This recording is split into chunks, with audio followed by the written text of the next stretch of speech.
Let's get back to our top story. We've been telling you about this draft immigration reform legislation.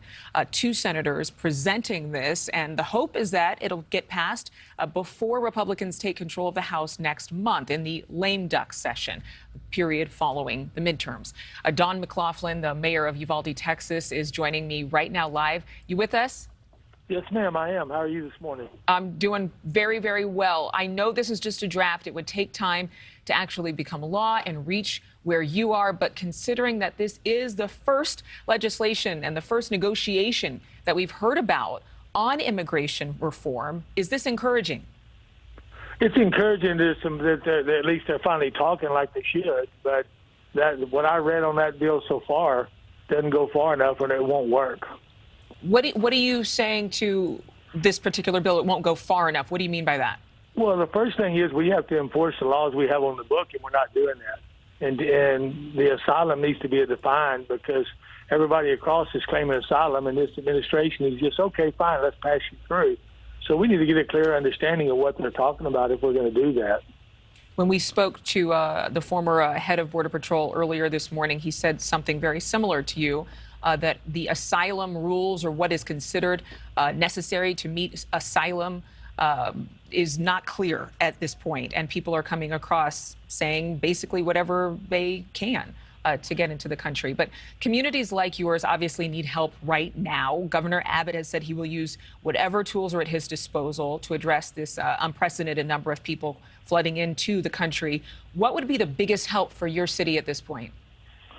For the federal government to do their job and not turn them loose. I mean, they're talking about on the 21st of December releasing 180 day in my community in Uvalde.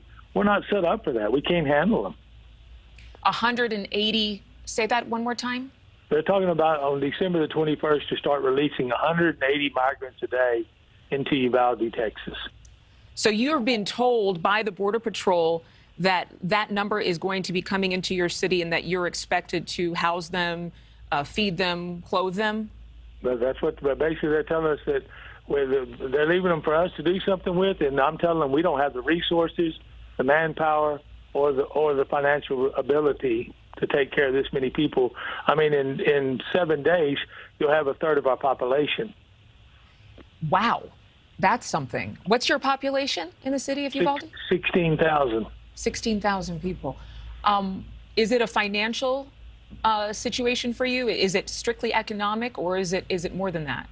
No, it's more than that. We don't have, we don't have the manpower to handle them. We don't have the housing to handle them, to put anybody anywhere, and we don't have the ability to feed them. I mean, I wish we did, but we don't. What would you like included in the new immigration legislation? If you were in Washington and they were listening to you and you could wave a magic wand? First thing I would tell them is shut down the illegal borders crossing. If you want to come into the United States, come across the bridge where we know who you are. We can fingerprint you or take your picture as who you are. But if you come across the border, that river illegally, you're going back to your country of origin. And I have to ask you, what do you think about President Biden visiting Arizona today but not going to the border? Well, it's typical of this administration. They don't want to claim responsibility for anything. They want to point the finger at everybody else and tell them it's their problem, that we don't have a problem. I mean, he needs to put his big boy pants on and go down to the border and see what he's caused, the chaos and what he's doing to these small communities like mine. And obviously, and I know we've talked before, and you are a compassionate man, and you wish that you could take care of more people. But is this something that you believe the federal government has just dropped in the lap of border towns across the U.S.-Mexico line? Most definitely, the federal government has turned it over and just dumped it on border communities and surrounding communities around there and let them fend for themselves and talks a good game, how it's secure and so forth, but it's not. And it's a problem in this area, and it's growing every day. I mean, we have bailouts still in our community every day.